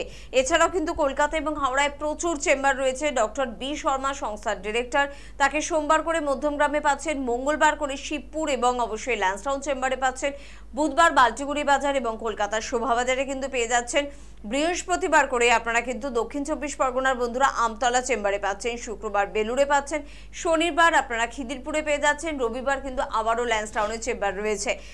Doctor N Bhattacharya তাকে শুক্রবার করে মধ্যমগ্রামে পাচ্ছেন, সোমবার বেলুড়ে পাচ্ছেন। Doctor S Ghoshal, doctor A Haldar সকলকে আপনারা কলকাতা এবং হাওড়ার প্রত্যেকটি চেম্বারে পাচ্ছেন। শুধুমাত্র হেল্পলাইন নাম্বার নোট করবেন, ফোন করবেন, কথা বলবেন। কে আছেন বলবেন। নমস্কার। নমস্কার। কোথা থেকে কে বলছেন? বউবাজার থেকে। বউবাজার থেকে বলছেন, বলুন কি সমস্যা? শরীর খারাপ, জ্বর জারি ওই রকম হচ্ছে। কি হচ্ছে? জ্বর হচ্ছে? হ্যাঁ, জ্বর হচ্ছে, মাথা সবসময় ভারী ভারী লাগছে। আচ্ছা, মানে মাথার পোরশনটা ভারী ভারী লাগছে। হ্যাঁ। বয়স কত আপনার? বয়স 40। 40? হ্যাঁ। জ্বর কতদিন ধরে হচ্ছে? জ্বর এই 3 দিন। 3 দিন। আপনি কোনো ইয়ে করেছেন, কোনো পরীক্ষা করেছেন, ব্লাড টেস্ট বা কোনো ডাক্তারবাবুকে দেখিয়েছেন? না না। জ্বর কি এখনো থাকছে? আজ সকাল থেকে ছিল, এখন একটা প্যারাসিটামল খেয়ে নিয়েছিলাম, আর এখন নেই। ঠিক আছে, আপনি শুনুন আমি বলছি। এই যে আপনি ডাক্তারি করেছেন কিছুটা, যে আপনি প্যারাসিটামল খেয়ে নিয়েছেন, এবার এই প্যারাসিটামল ভালো না মন্দ, আপনার জন্য উপকারী কি অপকারী সে তো আপনি জানেন না। আপনার কি হয়েছিল, জ্বর হয়েছে, কেন জ্বরটা হয়েছে বের করতে হবে, তার জন্য বিভিন্ন ধরনের পরীক্ষা আছে। আপনি একটা কাজ করুন, ডাক্তারবাবুদের দেখাতে হবে। আপনি ফোনে আমার থেকে কিছু এই ব্যাপারে সাজেশন পাবে না, এটা কোনো ক্রনিক ডিজিজ না, এটা কোনো একটা সিমটম। অনেকের ক্ষেত্রে দেখা যায়, আমি জাস্ট উদাহরণের জন্য বলছি, ব্যথা থেকেও আবার জ্বর আসে, মশা কামড়ালেও জ্বর আসে, ভাইরাল ফিভার হলেও জ্বর আসে, বিভিন্ন কারণে জ্বর আসতে পারে। ঠিক আছে, আপনার কি হয়েছে সেটার জন্য আপনি নিজে ডাক্তারি না করে একজন ডাক্তারবাবুকে দেখান, দেখিয়ে ফাইন্ড আউট করুন যে আপনার জ্বরটা কেন হয়েছে এবং তার জন্য কি ওষুধ দেবে সেটা ডাক্তারবাবু বুঝবে। নিজে নিজে পরীক্ষা করতে যাবেন না। আপনি যদি আমাদের এখানেও দেখাতে আসেন তাহলে হেল্পলাইন নাম্বারে কল করুন, তবে এটা ফেলে রাখবেন না। যদি দেখছেন যে আমাদের চেম্বারের ডেট পেতে দেরি হচ্ছে, ইমিডিয়েট আপনি একজন আপনার লোকালে ডাক্তারবাবুকে দেখিয়ে নিন। একদম। তবে যারা পৌঁছে যাচ্ছেন এনবিপি ইউনানি আয়ুর্বেদ রিসার্চ সেন্টারে তারা ঠিক কি বলছেন, কারণ তাদের কথা লাখ টাকার সমান। কিন্তু তারা যদি ভালো বলেন তাহলে সত্যি এনবিপি ইউনানি আয়ুর্বেদ রিসার্চ সেন্টারে ভালো কাজ হচ্ছে, আর যদি তারা বলেন না ভালো নেই তাহলে সত্যি এনবিপি ইউনানি আয়ুর্বেদ রিসার্চ সেন্টারে সেভাবে কোনো মানুষ উপকৃত হচ্ছেন না। তো সেরকম কিছু বন্ধুদের বাইট আপনাদের শোনাবো, আপনারা নিজেরাই শুনুন এবং ডিসিশন নিন আপনারা কি করবেন। তারপর ফিরছি অনুষ্ঠানে। আপনার নাম? তাপসী দাস। কোথায় বাড়ি আপনার? কৈখালী রামকৃষ্ণপল্লী। কি রোগে ভুগছিলেন আপনি? হাঁটুর ব্যথা। কতদিন ধরে ভুগছেন? তা 10-15 বছর হবে। এর আগে কোনো জায়গায় ট্রিটমেন্ট করিয়েছিলেন? অ্যালোপ্যাথি ট্রিটমেন্ট করেছিলাম, কিন্তু কোনো ইয়ে হয়নি। অ্যালোপ্যাথিকে কোনো সুরাহা পাননি? কোনো সুরাহা পাইনি। ডক্টর বি শর্মার কাছে কবে আসেন আপনি? ওনার কাছে তো এসেছি 15 দিন হলো। মানে 2 সপ্তাহ? 2 সপ্তাহ আপনি ওষুধ খেয়েছিলেন ওনার? খেয়েছি। খেয়ে এখন কেমন আছেন? খেয়ে এখন আমি খুবই ভালো আছি। মানে আগের তুলনায় আপনি অনেকটা আগের তুলনায় সুস্থ? অনেকই সুস্থ, হাঁটতেও পারছি, এতদিন হাঁটতে পারতাম না। মানে হাঁটতে পারতেন না, এখন হাঁটছেন? এখন হাঁটতে পারছি। এনবিপি ইউনানিয়ান আয়ুর্বেদা রিসার্চ সেন্টারের ট্রিটমেন্টে এখন অনেকটা সুস্থ অনেকটাই আপনি? ভালো। ওকে। আপনার নাম কি? নাম প্রবীর মণ্ডল, কোথায় থাকেন? সোনারপুর থানার অন্তর্গত নবাসান গ্রাম। আচ্ছা, আপনার কি অসুখ হয়েছিল? অসুখ হয়েছিল আর্থারাইটিস, হ্যাঁ, মানে কোমরের যন্ত্রণা হতো, আচ্ছা পায়খানারও সমস্যা ছিল। আচ্ছা, এখানে আপনি কতদিন ধরে ট্রিটমেন্ট করাচ্ছেন? 15 দিন। আচ্ছা, এখানে ট্রিটমেন্ট করিয়ে কেমন এখন আছেন 15 দিনের ওষুধ খেয়ে? আপাতত অনেকটাই ভালো। আচ্ছা, আপনার মানে এমনি আর কি কি সমস্যা ছিল? কোমরের যন্ত্রণা ছাড়াও আর কিছু সমস্যা ছিল? কোমরের যন্ত্রণা ছাড়া আর অ্যালার্জি বা এই সব সমস্যাগুলি, কানের ঠান্ডা লেগে যন্ত্রণা হতো, আচ্ছা, সেটা অনেকটা কমেছে। তো 15 দিনে ওষুধ খেয়ে আপনি অনেক উপকার পেয়েছেন? অনেকটা উপকার পেয়েছি। কোথায় বাড়ি? রানীহাটি। কি রোগে ভুগছিলেন আপনি? কোমরের ব্যথা, পায়ের ব্যথা, নার্ভ ব্লক ছিল। কতদিন ধরে এই রোগে ভুগছেন? নার্ভ ব্লকটা কিছুদিন হয়েছিল, কোমরের ব্যথাটা 6-7 বছর। এর আগে কোনো জায়গায় ট্রিটমেন্ট করিয়েছিলেন? হ্যাঁ, অ্যালোপ্যাথি ডাক্তার দেখিয়েছি। অ্যালোপ্যাথিক যে ট্রিটমেন্টটা করিয়েছিলেন তাতে কোনো সুরাহা পেয়েছিলেন? ওই ব্যথা সেরে যেত, আবার ব্যথা হয়ে যেত। মানে যতদিন ট্রিটমেন্ট করিয়েছেন ওষুধ খেলে ঠিক থাকতেন, আবার আগের মতো? হ্যাঁ, ডক্টর বি শর্মার ট্রিটমেন্টে আপনি কতদিন রয়েছেন? মাস 6। মাস 6 মাস ওষুধ খেয়ে এখন আপনি কতটা সুস্থ আছেন? এখন ভালোই সুস্থ আছি। ভালোই হয়ে আছেন, তাই তো? তাহলে এনবিপি ইউনানিয়ান আয়ুর্বেদা রিসার্চ সেন্টারে আপনি ট্রিটমেন্টে এখন সুস্থ? সুস্থ আছি। আর রিপোর্টটা ডাক্তারবাবু বললেন ভালো হয়ে গেছে। আপনার নাম? আমার নাম ধনঞ্জয় দাস। কোথায় বাড়ি আপনার? আমার বাড়ি হচ্ছে ডুমুরগাঁও। কি রোগে ভুগছেন আপনি? আমি এখন ওই পেচ্ছাপের রোগের জন্যই ভুগছি। মানে পোস্টেডের প্রবলেম? পোস্টেডের আর কি problem। প্রবলেম আছে আপনার? আর সেরকম কোনো প্রবলেম নেই, কিডনির যে সমস্ত প্রবলেম ছিল। আচ্ছা, হ্যাঁ, কিডনির সমস্যায় কি আগে ভুগছিলেন? না, আমি কিডনির সমস্যা ভুগিনি। আচ্ছা, তবে পেচ্ছাপটা ক্লিয়ার হচ্ছিল না বলে ওই সমস্যাটা ফিল করছিলেন? মনে করছি। এর আগে কোনো জায়গায় ট্রিটমেন্ট করিয়েছেন? এই জায়গায় অনেক জায়গায় ট্রিটমেন্ট করেছিলাম, অ্যালোপ্যাথিকে ট্রিটমেন্টটা করে কোনো সুরাহা পেয়েছিলেন? পুরা কিছু পাইনি। মানে কিছুই পাননি? কিছুই পাইনি, বেড়ে গেল। আচ্ছা, অ্যালোপ্যাথিকে ট্রিটমেন্ট করে আপনার বেড়ে গেছিল? বেড়ে যাওয়ার পর আমি জুন মাসের 6 তারিখে আমাকে অপারেশনের ডেট দেয়। আমি অপারেশন না করে আমি এই 6 তারিখ অপারেশনটা না করে আপনি ডক্টর বি শর্মার কাছে আসেন?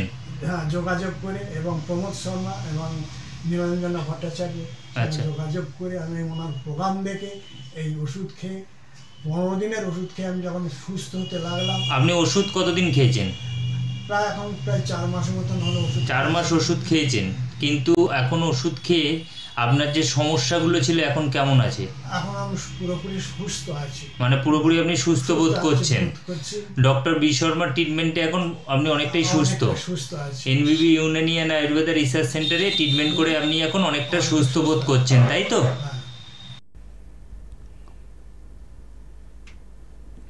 এনবিপি ইউনানি আয়ুর্বেদ রিসার্চ সেন্টারে যারা পৌঁছে গিয়েছে তারা কিন্তু প্রত্যেকে ভালো কথাটাই বলেছে। এর থেকে কিন্তু প্রমাণ হয় যে এনবিপি Unani Ayurveda research centre report base treatment করে, আর সেই রিপোর্টে বারংবার ধরা পড়ে যে আপনি যে ক্রিটিক্যাল বা ক্রনিক ডিজিজ নিয়ে পৌঁছে গিয়েছিলেন এনবিপিতে, সেখান থেকে আপনি কিন্তু রেহাই পেয়েছেন, আপনি কিন্তু ভালো আছেন। আজকে ঠিক এরকমই একটা ক্রিটিক্যাল সমস্যা নিয়ে আলোচনা করছি, যেখানে দীর্ঘদিন মেডিসিন খাচ্ছেন, ভালো হচ্ছেন না, ইনজেকশনও বেশ কিছু নিয়েছেন, তাও ভালো হচ্ছেন না, এমনকি অপারেশনের পরামর্শ দেওয়া হচ্ছে, বহু মানুষ অপারেশন করেও ভালো হচ্ছে না। ঠিক সেক্ষেত্রে এনবিপি ইউনানি আয়ুর্বেদ রিসার্চ সেন্টারে কি কোনো উপায় রয়েছে, পেইনলেস কোন ট্রিটমেন্ট কি রয়েছে, সেটাই আমরা আলোচনা করছিলাম ডক্টর ভাদুরীর সঙ্গে।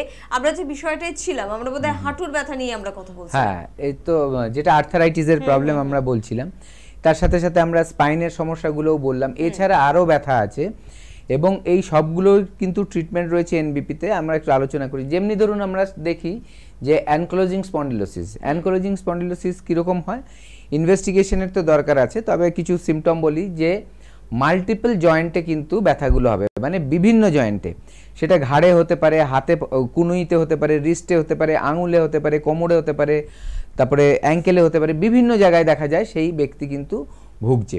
আবার অ্যানকিলোজিং স্পন্ডিলোসিস একটা আছে, আবার রিউমেটয়েড আর্থারাইটিস আরেকটা আছে।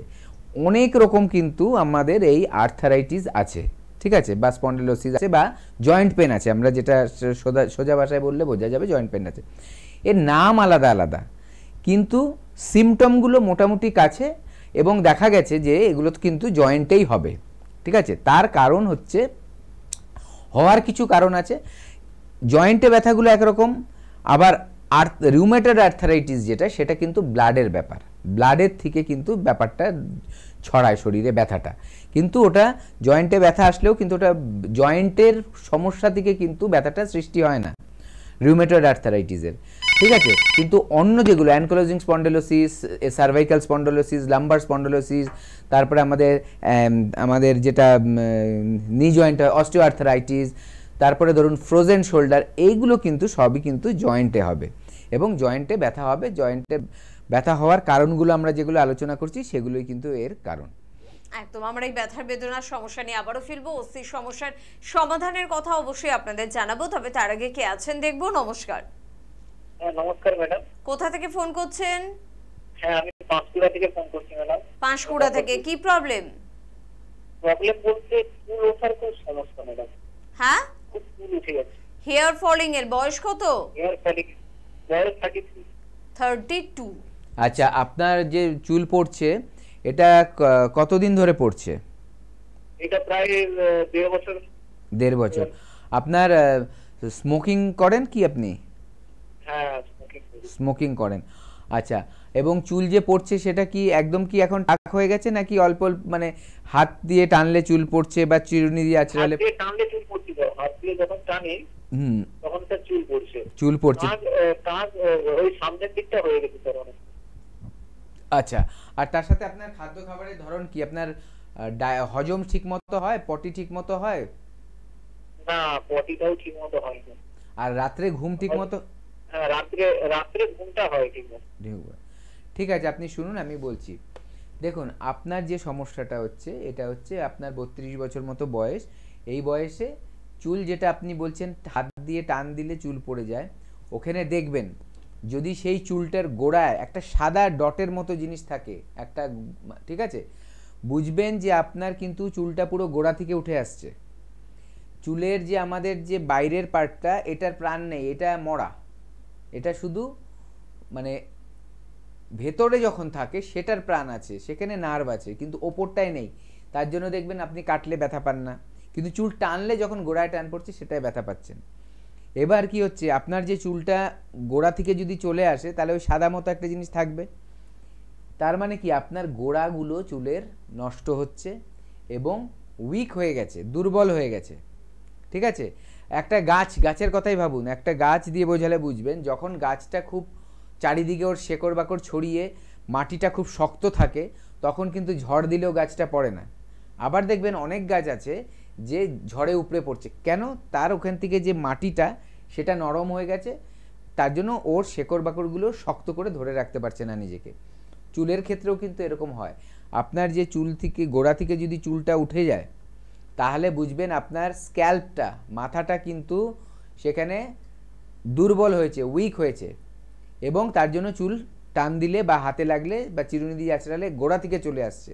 না হলে সাধারণত সবার চুল কিন্তু গোড়া থেকে আসে না, চুল ভেঙে ভেঙে পড়ে, চুলের মাথায় মানে যতটা দেখা যাচ্ছে সেইটার থেকে ওঠে, একদম নিচ থেকে উঠে চলে আসে না, ঠিক আছে। এটা গেল। এবার এখানে কি হচ্ছে, আপনার কিন্তু তাহলে পুষ্টির অভাব পড়ছে। চুল পড়া সময়ের আগে যদি হয় তখন বুঝতে হবে যে চুলকে মানে পুষ্টি কম পাচ্ছে চুল, প্রথম।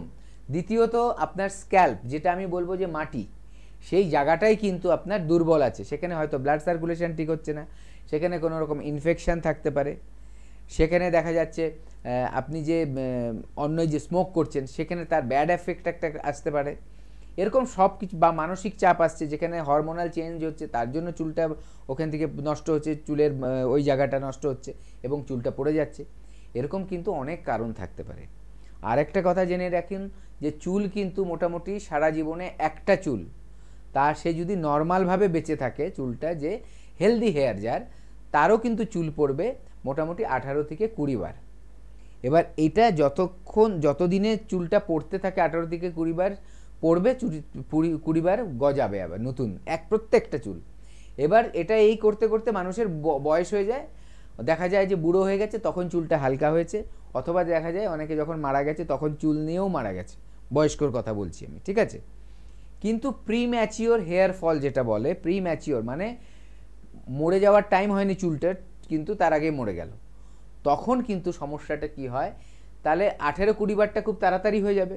দেখা যাবে আপনার 30-35-এর মধ্যে চুল ফাঁকা হচ্ছে, মাথা ফাঁকা হচ্ছে, 40-এর মধ্যে দেখা যাবে টাক পড়ে গেছে। এই জায়গাটাকে কিন্তু আটকানো যায়, তার জন্য কিন্তু আয়ুর্বেদ ট্রিটমেন্ট আছে, যেটা কি করবে, আপনার চুলকে পুষ্টি সাধন করবে, তার সাথে সাথে চুলের যে স্ক্যাল্পটা সেটাকে শক্তিশালী করবে, মজবুত করবে, যাতে চুলটাকে ধরে রাখতে পারে। এবং চুল যে ড্যামেজ হয়ে গেছে বাইরে থেকে, সেটা বিভিন্ন পদ্ধতি আছে, যেটাকে বাইরে থেকে সেটাকে ব্লাড সার্কুলেশনটা বাড়ানো যায়, সেখানে যত্ন কিভাবে করবেন তার পরামর্শ, কি দিয়ে যত্ন করতে হবে, সব কিছু কিন্তু আপনি এনবিপি আয়ুর্বেদায় এলে কিন্তু পেয়ে যাবেন। এখানে একই ছাদের নিচে কিন্তু সব ব্যবস্থাগুলো থাকে, ঠিক আছে। তাই জন্য আপনার কিন্তু বিভিন্ন জায়গায়, যেটা বললাম যে বাইরে থেকে ট্রিটমেন্টের জন্য আবার আপনার অন্য কোথাও যেতে হবে না, এখানেই সব ব্যবস্থা আছে। অনেক সময় লেজার থেরাপি দেওয়া যায়, ঠিক আছে, চুলের জন্য লেজার থেরাপি খুব ভালো কাজ করে। কেন দেয়, ওটা কোনো কাটাছেঁড়ার ব্যাপার নেই, ওখানে হচ্ছে আপনাকে একটা ইনফ্রারেড দেয়া হয়, ইনফ্রারেড, যেটা আপনি কিন্তু সূর্যের আলোর থেকেও পেতে পারেন, ভোরের সূর্যের আলোতে পাওয়া যায় ইনফ্রারেড, কিন্তু আপনার সেই লাইফস্টাইলটাই এমন যে আপনি ভোরের সূর্যের আলোটা মাথায় নিতেই পারছেন না, হয়তো কাজে থাকছেন অথবা আপনি হয়তো সেই সময় ঘুমোচ্ছেন।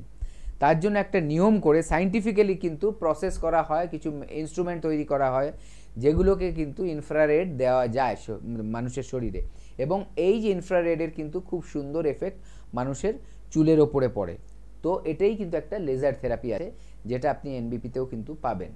তো এবং মেডিসিন যেটা আছে কমপ্লিটলি সেফ আয়ুর্বেদিক মেডিসিন, এই দুটোর কম্বিনেশনেও কিন্তু আপনি দেখবেন যে আপনার প্রিম্যাচিওর হেয়ার ফল মানে বয়সের আগে চুল পড়ে যাওয়া সেটা ঠিক হচ্ছে, নতুন করে চুল আবার গজাতে পারে, দেখা যাচ্ছে যে তাড়াতাড়ি যাদের চুল পেকে যাচ্ছে সেগুলোও ঠিক হয়ে যাচ্ছে, চুলের বিভিন্ন সমস্যা, এবং যাদের চুলে ফাঙ্গাল ইনফেকশন আছে, আপনার চুলের মধ্যে হচ্ছে কি বলে খুশকি হচ্ছে, সেগুলোও কিন্তু ঠিক করা সম্ভব। একদম। এনবিপি ইউনানি আয়ুর্বেদ রিসার্চ সেন্টারে যে কোনো ক্রিটিক্যাল বা ক্রনিক ডিজিজের কিন্তু ট্রিটমেন্ট রয়েছে আপনাদের জন্য। তার পাশাপাশি স্কিন এবং হেয়ার নিয়েও কিন্তু আলাদাভাবে ভাবনা চিন্তা করছে এনবিপির অভিজ্ঞ চিকিৎসকেরা। অর্থাৎ আপনার স্কিন ভালো থাকবে, আপনার হেয়ার প্রবলেম একেবারে দূরে চলে যাবে, সেটা কার তত্ত্বাবধানে? একজন অভিজ্ঞ চিকিৎসকের তত্ত্বাবধানে। আমাদের স্কিন কিন্তু আমাদের সব থেকে বৃহত্তম অর্গান, সেই অর্গানকে অজানা কোনো মানুষের হাতে প্লিজ তুলে দেবেন না, তাহলে কিন্তু তার সর্বনাশ হবে। একই কথা কিন্তু হেয়ার, যেটা ভীষণই গুরুত্বপূর্ণ একটি পার্ট আমাদের শরীরের, কারণ হেয়ারের উপর আমাদের সৌন্দর্যের 75% কিন্তু ডিপেন্ড করে। হেয়ার স্টাইল বদলে আপনি নিজেকে একেবারে বদলে ফেলতে পারেন। তাই বুঝতে পারছেন যে চুলটা কতটা গুরুত্বপূর্ণ। সেই চুল নিয়েও বারবার এক্সপেরিমেন্ট করছেন এমন একজন মানুষের কাছে, যে মানুষটি হয়তো আপনার শারীরিক কন্ডিশন জানেন না, যিনি চিকিৎসক নন। তাই যে কোনো ধরনের হেয়ার সংক্রান্ত সমস্যা, সেটা আপনার ড্যান্ড্রফ হতে পারে, আপনার হেয়ার ফলিং হতে পারে, আপনার হেয়ারের ড্রাইনেস হতে পারে, আপনার গ্রেইং হেয়ারের প্রবলেম হতে পারে, সবকিছুর জন্য আপনাদের সাথে কিন্তু রয়েছে, আপনাদের পাশে কিন্তু রয়েছে এনবিপি। আরো নতুন করে ভাবনা চিন্তা কিন্তু শুরু করছে এনবিপি ইউনানি আয়ুর্বেদ রিসার্চ সেন্টার। তাই যাদের স্কিন এবং হেয়ারের প্রবলেম রয়েছে, তারা যখন চেম্বারে আসবেন, মানে চেম্বারে কিন্তু আসতে হবে, ডাক্তারবাবু কিন্তু দেখাতে হবে আপনার চুল বা স্কিনের প্রবলেমের জন্য, এবং তারপর আপনার হাতে কিন্তু কিছু মেডিসিনের পাশাপাশি কিছু বিউটি প্রোডাক্ট, যেটা মেডিসিনের মতনই কাজ করবে আপনাদের জন্য, সেগুলো কিন্তু তুলে দেওয়া হবে, এবং সেটাও কিন্তু মিরাকেলি কাজ করছে। যারা ইউজ করেছে তারা খুব ভালো ফিডব্যাক দিচ্ছেন। কে আছেন বলবেন? নমস্কার। নমস্কার, বলছিলাম। কোথা থেকে? বাঁকড়াবাদ থেকে। কোথা থেকে? পশ্চিম মেদিনীপুর। পশ্চিম মেদিনীপুর থেকে। আচ্ছা বলুন, কি প্রবলেম? সমস্যা হচ্ছে সমস্যা মাথার চুল উঠে যাচ্ছে। বয়স কত? বয়স 30 বছর। আচ্ছা, আপনার কাজের ধরনটা কেমন? কাজের ধরন বলতে মানে কি ধরনের কাজ করেন আপনি? আমাকে বাইরে ঘুরতে হয়। বাইরে ঘুরতে হয়। আচ্ছা, সেখানে কি ধুলো বালির কাজ, মানে ধুলো বালি খুব মাথায় পড়ে? হ্যাঁ, ধুলোতে এমনি তো ডাস্ট তো ওড়েই তো রাস্তায়। ডাস্ট মানে আচ্ছা, ঠিক আছে, এটা গেল প্রথমে। এবার ধরুন আপনার খাদ্য খাবারটা একটু বলুন। খাদ্য খাবার বাড়ির খাবারও খেতে হয়, বাইরের খাবারও খেতে হয়। পেটের সমস্যা আছে কি কোনো? হ্যাঁ হ্যাঁ, পেটের সমস্যা হয়েছে, গ্যাস অম্বলের সমস্যা রয়েছে। আপনি শুনতে থাকুন, আমি বলছি। দেখুন, আজকে চুল পড়াটা একটা কিন্তু আজকাল একটা কমন ব্যাপার, বেশিরভাগ লোকেরই দেখা যাচ্ছে। বিশেষ করে কাদের, দেখুন বয়স যাদের হয়েছে তাদের চুল পড়ছে, এটা সমস্যা নাও হতে পারে, কিন্তু দেখা যাচ্ছে অতিরিক্ত বয়স হয়ে যাওয়ার আগেই কারো 30-তে পড়ছে, কারো 40-তে, 50-তে, 55-এই দেখা যাচ্ছে যে মাথা খালি হয়ে যাচ্ছে। এইটা কিন্তু হওয়ার কথা ছিল না। যাদের অনেক বয়স হয়ে গেছে, একদম বৃদ্ধাবস্থায় চলে গেছে, তাদের চুল হালকা হয়েছে, সেটা স্বাভাবিকভাবে মেনে নেওয়া যেতে পারে। তো এটা কেন হয়? প্রথম একটা জিনিস, আমাদের বেশিরভাগ রোগের সৃষ্টি কিন্তু আমাদের পেট থেকে হয়। আমাদের গাট হেলথ যদি ঠিক না থাকে তাহলে কিন্তু আমাদের কিন্তু বিভিন্ন রোগের সম্মুখীন আমাদের হতে হবে। তার মধ্যে কিন্তু আমাদের রয়েছে, আমাদের এই চুলের সমস্যাও রয়েছে। তো প্রথম কথা, আমাদের যে খাদ্য খাবারটা খাচ্ছি রেগুলার, সেটা সঠিক হতে হবে। সেখানে কীরকম হতে হবে, যাতে তার মধ্যে মানে তেলের পরিমাণ যাতে কম থাকে, বাইরের খাবার খেয়ে শরীর নষ্ট না করে ঘরের খাবারটা খাওয়ার চেষ্টা করতে হবে, হালকা খাবার প্রথমে রাখতে হবে, এবং একটা সিস্টেমে চলতে হবে যাতে আমাদের অ্যাসিডিটির প্রবলেমটা না চলে আসে, বা যাদের অ্যাসিডিটি আছে সেটা যাতে বেড়ে না যেতে পারে, এমন এমন জিনিসগুলো খাওয়া কিন্তু উচিত। প্রথম, খাওয়ার ধরন আমরা দেখবেন অনেক সময় কি খেয়ে ফেলি, কোনো খাবার ঠিক নেই, যা পেলাম তাই খেয়ে ফেললাম। আমি কি বলতে চাইছি, বাড়িতেও কিন্তু অনেক সময় হয়, আপনার বাড়িতে ধরুন কোনো একটা অনুষ্ঠান হয়েছে, পায়েস বানিয়েছেন, তার সাথে আবার মাটন হয়েছে, এই দুটো একসাথে খাওয়া কোনোদিনই কিন্তু উচিত নয়, কিন্তু আমরা হয়তো খেয়ে ফেলি। খুব সাধারণভাবেই দেখবেন যখন রান্না হচ্ছে সেখানে মাংসটাকে ম্যারিনেট করা বলে, মেখে রেখে দেওয়া, তার মধ্যে দেখবেন দই দিচ্ছে, মাংসের সাথে দই কিন্তু চলবে না, বা দুধের কোনো কিন্তু প্রোডাক্ট চলে না, কিন্তু আমরা ওটা করে ফেলি। এই যে খাদ্য, এরকম আরও আছে, অনেক কিছু আছে। তো এগুলোই কিন্তু মাথায় রাখতে হবে যে আমি যে খাদ্য খাবারটা খাচ্ছি তার একটা গাইডলাইন্স কেন আমি নেব না। এনবিপি তেলে সেটাও পেয়ে যাবেন। আপনার শরীরের প্রকৃতি অনুযায়ী, এই যে বাত, পিত্ত, কফ, এগুলো অনুযায়ী আপনার কি ধরনের খাদ্য খাবার খাওয়া উচিত, যেটার জন্য আপনি মানে যে কোনো রোগ থেকে নিজেকে বাঁচাতে পারবেন। এবং চুলের সমস্যাটাও কিন্তু একটা রোগের জায়গাতেই আছে। আপনার সময়ের আগে যখন চুল পড়ে যায় সেটা কিন্তু একটা অসুখ। তার জন্য আপনার ক্ষেত্রে যিনি কল করেছিলেন তাকে বলছি যে পেটটা কিন্তু ঠিক রাখতে হবে, খাদ্য খাওয়াটা সেভাবেই খাবেন। দ্বিতীয়ত, চুল কিন্তু পরিষ্কার রাখতে হয়, চুলের গোড়ায় না হলে নোংরা জমে সেখানটাকে ড্যামেজ করে, ঠিক আছে? তো সেই জায়গাটা দেখুন, নোংরা মানে যেটা আমাদের শরীর চাইছে না, তাহলে নোংরা থাকলে সেখানে কিন্তু ইনফেকশনের সৃষ্টি হয়। চুলের গোড়াতেও কিন্তু ইনফেকশনের সৃষ্টি হতে পারে, যেটা হয়তো আমরা চোখে চট করে দেখে বুঝবো না, কিন্তু ইনফেকশনের মতো কাজ করে যায়। তো সেখান থেকে আমাদের চুলকে পরিষ্কার রাখতে হবে, সপ্তাহে 3 দিন শ্যাম্পু করতে হবে। কোন শ্যাম্পু করবেন সেটা কিন্তু এনবিপিতে এলে ডাক্তারবাবুরা আপনাকে পরামর্শ সঠিক দেবে আপনার চুলের কোয়ালিটির ওপরে। বাজার থেকে অ্যাড দেখে কিনে নিয়ে চলে এলাম, তাতে কিন্তু সঠিক কাজ হয় না। হয়তো 10 জনের মধ্যে 4 জনের কাজ হবে, 6 জনের হবে না, তাহলে সেই 6 জন তো সাফার করবে। কিন্তু আপনি যদি ডাক্তারবাবুদের দেখিয়ে প্রেসক্রিপশানে লিখে নিয়ে যান যে আপনার কোন চুলের শ্যাম্পুটা ইউজ করতে হবে, তাহলে কিন্তু দেখবেন আপনার চুলটা ভালো থাকবে। এটা গেল। এরকমভাবে চুলটাকে নারিশও করতে হবে, ভেতরে খাদ্য খাবার খেয়ে। যাদের খুব ড্যামেজ হচ্ছে এখন, তাদের কিন্তু এইটাকে কন্ট্রোল করার জন্য সাথে সাথে ওষুধটাও খেতে হবে, আয়ুর্বেদ ওষুধ। এবং তার সাথে সাথে দেখা যাবে যে আপনার চুলকে হেলদি রাখার জন্য বিভিন্ন ধরনের সিরাম ইউজ করতে হতে পারে, কিছু মানে মেডিকেটেড অয়েল ইউজ করতে হতে পারে, সেগুলো কিন্তু আপনি এনবিপিতে এলে সব গাইডেন্স পেয়ে যাবেন। এই সব করে দেখা যাবে আলটিমেটলি আপনার চুলটা কিন্তু সময়ের আগে যেটা পড়ে যাচ্ছিল সেইভাবে পড়বে না। প্রত্যেকটা চুল তার জীবন লাইফ সাইকেল যেটা বলে, লাইফ সাইকেলটা কন্ট্রোল করে করে যখন পড়বে, দেখবেন আজকে যত ফাঁকা হচ্ছে ঠিক হয়ে গেলে দেখবেন আরও 5 বছরের মধ্যে অত ফাঁকা হচ্ছে না। বয়স যত বাড়বে আস্তে আস্তে করে নর্মাল একটা মানুষের যেমন হওয়া উচিত আপনারও চুলের কন্ডিশন তেমন থাকবে। একদম। পরের বন্ধুর সঙ্গে একটু কথা বলবো। কে আছেন? নমস্কার। হ্যাঁ নমস্কার। কে বলছেন? হ্যাঁ আমি খড়গপুর থেকে বলছি। খড়গপুর থেকে। বয়স কত? বয়স হচ্ছে 26 বছর। 26 বছর। কি প্রবলেম হচ্ছে? হ্যাঁ প্রবলেম হচ্ছে মানে খেয়ে নিলে মুখটা টক হয়ে যাচ্ছে, বুঝলেন? আচ্ছা। আপনার যেটা হচ্ছে সেটা অ্যাসিডিটি হচ্ছে, অম্ল হচ্ছে আপনার, ঠিক আছে? যার জন্য, আর এটা কোত্থেকে হয় দেখবেন আপনি ভাত, এই যে কিছু কিছু কম্বিনেশন আছে, ঠিক আছে, শুনতে থাকুন। জেনারেলি যেই খাবারগুলোর থেকে সুগার তৈরি হয়, সুগার মানে কনভার্ট হয়ে সুগার হয়, মানে কার্বোহাইড্রেট জাতীয় খাবার, ভাতের জিনিস হতে পারে, আলু হতে পারে, তার সাথে সাথে আটার জিনিস, ময়দার জিনিস, এগুলো খেলেই দেখবেন আপনার এই প্রবলেমগুলো আসবে, যে মুখ টক হয়ে যাওয়াটা। ঠিক আছে, এটাকে কিন্তু ঠিক করতে হবে। এইটা জেনারেলি কখন হয়? যখন এই খাবারগুলো রিফাইন জিনিস বেশি খাওয়া হয়। নর্মাল ভাত খেলে হয়তো দেখা যাবে আপনার হচ্ছে না, দুটো কারণে হবে। ভাতের সাথে যে কম্বিনেশানগুলো কি খাচ্ছেন সেটার জন্য একটা হতে পারে, অথবা রিফাইন খাবার, ধরুন বিস্কুট, অনেক সময় বিস্কুট খেলেও কিন্তু অম্ল হতে পারে। তো এই যে রিফাইন খাবার, বা ধরুন বাইরের একটা কিছু ফাস্টফুড খেয়ে নিলেন যার মধ্যে ময়দা বা চালের কিছু রয়েছে, এই যে জিনিসটা তৈরি হয়েছে এমনভাবে, তার থেকে কিন্তু শরীরের মধ্যে ওই অম্ল ভাবটা বেড়ে যায়, মুখটা টক হয়ে যায়। ঠিক আছে, গলা টক হয়ে যায়। তো এগুলোর কিন্তু একটা সঠিক ডায়েট চার্ট মেনে কিন্তু আপনার চলা দরকার। সঠিক ডায়েট চার্ট পেতে গেলে জাস্ট আপনি কতটা খাবেন, কি খাবেন এইটা না, এইটার জানতে হবে যে আপনার কোন খাবারটার সাথে কোন খাবারটা ম্যাচ করছে কিনা।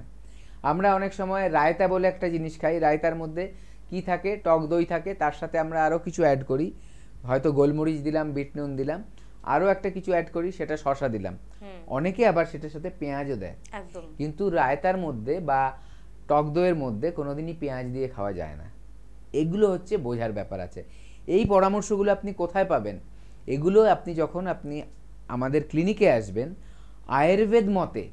আয়ুর্বেদ মতে আপনার জন্য কোনটা ঠিক, আপনার প্রকৃতি অনুযায়ী, আপনার শরীরের ধরন অনুযায়ী, সেটার কিন্তু আপনি জানতে পারবেন আমাদের এই এনবিপি আয়ুর্বেদেতে এলে। অনেকেই আছে ভাবেন যে আমরা উপোস করলে সুস্থ থাকব। কার জন্য উপোস করা উচিত, কার জন্য উপোসটা করলে ক্ষতি হতে পারে, সেটাও বোঝার ব্যাপার আছে। কতক্ষণ উপোস করতে হতে পারে, কদিন হতে পারে, তারও কিন্তু মেয়াদ আছে। আপনার মনে হলো আপনি করে ফেললেন, সেটা সঠিক নয়। সেটা একদিন আপনি পুজো বা আপনার ধর্মের কোনো ব্যাপারের জন্য আপনি করলেন, সেটা আলাদা। কিন্তু নিজে থেকে নিজের শরীরকে ঠিক করার জন্য নিজে থেকে একটা উপোস করে ফেললেন, সেটা কিন্তু সঠিক নয়। উপোসেও ক্ষতি হতে পারে। যারা ডায়াবেটিক পেশেন্ট, তারা যদি না খেয়ে থাকে, এদিকে ইনসুলিনের মেডিসিন খেতে থাকে, মাথা ঘুরে পড়ে গিয়ে কোলাপসও করে যেতে পারে। ইনসুলিন যদি আপনার সুগার ফল করে যায়, কারণ সুগার সেটাই কিন্তু আমাদের শক্তি দেয়, আমাদের বেঁচে থাকার শক্তিটা, যে এনার্জি বলি আমরা, যে প্রাণ শক্তি বলি, সেটা কিন্তু সুগার থেকে পাওয়া যায়। সুগারটা বার্ন হলে আমরা এনার্জিটা পাই। এবার আপনার শরীরে যদি সুগার 0 হয়ে যায়, বা যতটুকু শরীরে দরকার তার থেকে কমে যায়, মানুষটা বাঁচবেই না। তার জন্য নিজে থেকে কিছু ডাক্তারি নয়, শুধু ইউটিউব খুলে দেখে, ইউটিউব থেকে আপনি কোনো যদি মেডিকেলের কিছু পাচ্ছেন, সেটাকে আপনি সংগ্রহ করুন। আপনি একজন যোগব্যায়াম এক্সপার্ট, সেটা যোগব্যায়াম যিনি অথরিটি, রোগের বা সুস্থ থাকার অথরিটি হচ্ছে ডাক্তারবাবুরা। আয়ুর্বেদ হচ্ছে এমন একটা পদ্ধতি যেখানে আপনি একদম সম্পূর্ণভাবে নিরোগ হতে পারেন।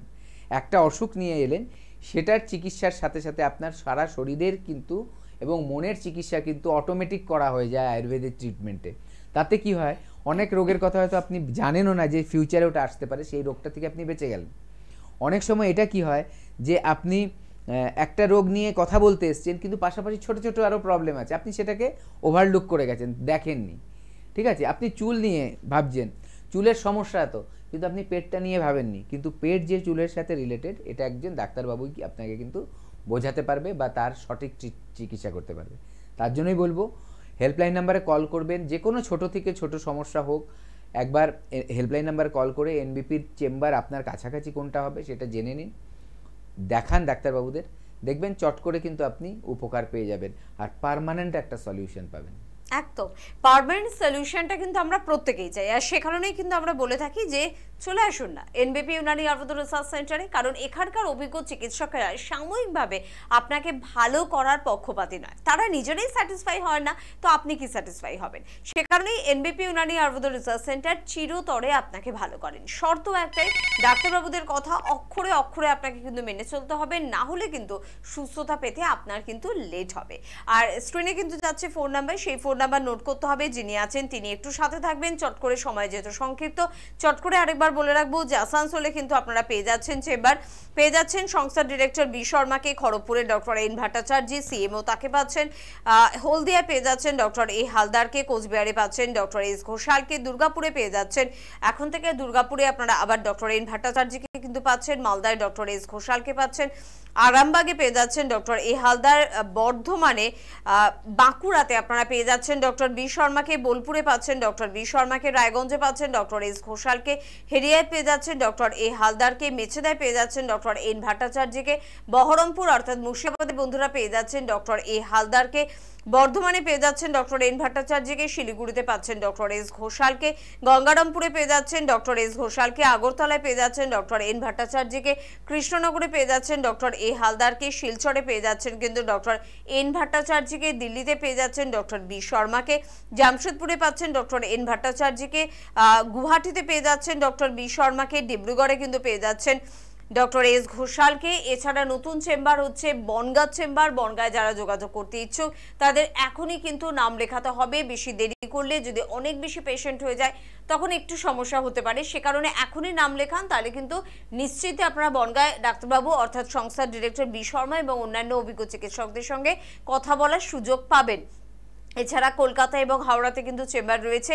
আপনারা সোমবার করে সংস্থার ডিরেক্টরকে পেয়ে যাচ্ছেন মধ্যমগ্রাম চেম্বারে, মঙ্গলবার তাকে পাচ্ছেন শিবপুর এবং ল্যান্সডাউন চেম্বারে, বুধবার কিন্তু পেয়ে যাচ্ছেন বাল্টিগুড়ি বাজার এবং কলকাতার শোভাবাজার চেম্বারে, বৃহস্পতিবার উনি কিন্তু থাকছেন দক্ষিণ চব্বিশ পরগনার আমতলা চেম্বারে, শুক্রবার পেয়ে যাচ্ছেন ওনাকে বেলুর চেম্বারে, শনিবার পেয়ে যাচ্ছেন খিদিরপুর চেম্বারে, রবিবার আবারও থাকছে ল্যান্সডাউন চেম্বার। ম্যাডামকে যারা পেতে চাইছেন তাদের জন্য কিন্তু মধ্যমগ্রামে শুক্রবার করে আপনাদের আসতে হবে, তার জন্য অ্যাপয়েন্টমেন্ট নিতে হবে, এবং সোমবার করে বেলুর চেম্বারে কিন্তু পেয়ে যাচ্ছেন। এছাড়া এনবিপি ইউনানি আয়ুর্বেদ রিসার্চ সেন্টারের প্রত্যেকজন অভিজ্ঞ চিকিৎসককে আপনারা কলকাতা এবং হাওড়ার প্রত্যেকটি চেম্বারেই কিন্তু পাচ্ছেন। তার জন্য স্ক্রিনে দেওয়া নাম্বার অর্থাৎ 9830235527 বা 37 এই নাম্বারে ফোন করতে হচ্ছে। কে আছেন আমাদের সাথে? নমস্কার। হ্যাঁ, সর্বাণী বলছি। সর্বাণী বলছেন, বয়স কত? 27 বছর। 27 বছর। কি প্রবলেম হচ্ছে? আমার ফ্যাটি লিভারের সমস্যা। ফ্যাটি লিভারের সমস্যা তো অল্প বয়সে? আচ্ছা, আপনি ডাক্তার বা দেখছিলেন আগে? না না, আপনি যে ফ্যাটি লিভার হয়েছে আপনি বুঝলেন কিভাবে? আমি তার জন্যই জিজ্ঞাসা করছি। না, ডাক্তার দেখাইনি। তো ফ্যাটি লিভার জানলেন কি করে? ইউএসজি তে ধরা পড়েছে। নিজেই করেছেন ইউএসজি? কোনো ডক্টরের অ্যাডভাইসে করেননি? না। আচ্ছা আচ্ছা আচ্ছা, দেখুন আপনি শুনতে থাকুন। এটা একটা ভালো জিনিস যে আপনি টেস্টটা করিয়েছেন। মানুষের মধ্যে এখন সচেতনতা বাড়ছে, ঠিক আছে? টেস্টের প্রয়োজনীয়তাটা দেখেছেন কেন আমরা রিপোর্ট বেসড ট্রিটমেন্টটা বলি? কারণ এই যে আপনি জেনেছেন, এবার আপনার মনে কিন্তু এবার এই পার্টটুকু আপনি করে নিয়েছেন, ঠিক আছে? সেলফ একটা টেস্ট করিয়ে নিয়েছেন নিজে থেকে, ঠিক আছে? এটা অ্যাওয়ারনেসের জন্য মানুষ করতেই পারে যে আমি কেমন আছি জেনে নিই রিপোর্টটা দেখে। এবার কিন্তু আপনার হেল্প নিতে হবে ডাক্তারবাবুদের, কারণ আপনার ওখানে ডায়াগনোসিস অলরেডি করে দিয়েছেন ওনারা রিপোর্টে যে আপনার ফ্যাটি লিভার আছে। ফ্যাটি লিভার আবার গ্রেড থাকে, ঠিক আছে? শুরুতে একটা থাকে, আস্তে আস্তে যত অ্যাডভান্স হয় সেখান থেকে ওটা সমস্যাটা বাড়তে থাকে আর গ্রেডটাও বাড়তে থাকে। ঘাবড়াবেন না। প্রথম কথা দেখুন, আমরা যত পজিটিভ থাকতে পারবো আমাদের শরীরের যে হরমোনাল ব্যাপারগুলো ওগুলো ব্যালেন্স থাকবে, ঠিক আছে? যখনই সেগুলো ব্যালেন্স থাকবে আমাদের বডিটা ঠিকমতো রান করবে, ঠিকমতো চলবে, প্রত্যেকটা অর্গান ঠিকমতো ফাংশন করবে। এবার মানুষ কি হয়, যে কোনো মানুষই স্বাভাবিকভাবে মন দুর্বল হয়ে যায় যখনই কোনো রোগের কথা শোনে, তখনই কিন্তু শরীর আস্তে আস্তে দেখবেন অনেকের সময় আপনি শুনে থাকবেন কারো ক্যান্সার যখন ধরা পড়েছে তার আগে অবধি সে নর্মাল ছিল, হয়তো কষ্ট হয়েছে, সে বুঝতে পারছে না, সে চলাফেরা করছে, সব কিছু করছে। যেই তার ডায়াগনোসিস হয়ে গেল বা সে শুনে ফেললো তার ক্যান্সারের ট্রিটমেন্ট চলছে, সে একেবারে দুর্বল হয়ে গেল, দেখলো কয়েক মাসের মধ্যে সে কিন্তু একেবারে শেষের দিকে চলে যায়। এইটা কিন্তু একটা বড় ব্যাপার যে পজিটিভ থাকুন আর আপনি রিপোর্ট নিয়ে ইমিডিয়েট দেখা করুন, তাহলে ডাক্তারবাবুরা দেখে আপনাকে ওষুধ দিলে ওটা কিন্তু রিভার্স করানো যায়।